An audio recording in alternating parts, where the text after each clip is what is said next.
नूरिस्तान में एक बादशाह रहता था।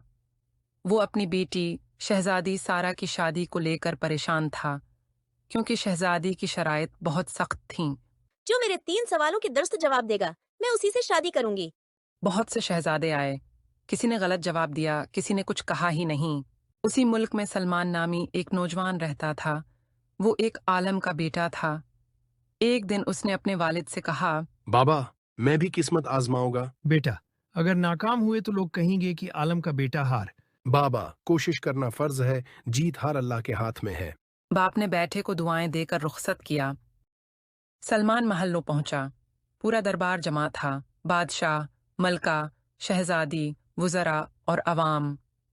शहजादी ने पहला सवाल इशारे में किया, सिर्फ एक अंगली आसमान की तरफ बुलंद की। जी हाँ जनाब, मुझे मतलब मालूम है।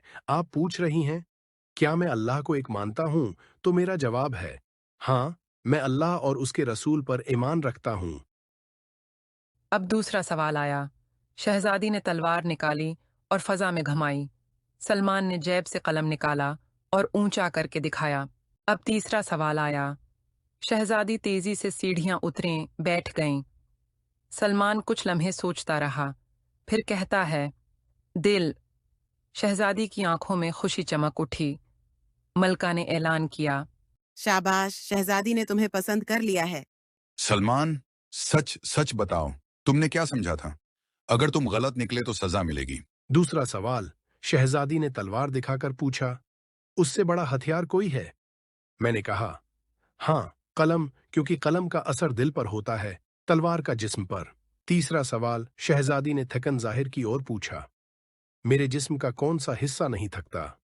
मैंने कहा, दिल, ये पैदाइश से मौत तक धड़कता रहता है, बगैर रखे। बादशाह बहुत खुश हुआ। उसने सबके सामने ऐलान किया, मेरी बेटी की शादी उस नौजवान से होगी जिसके पास इल्म की दौलत है।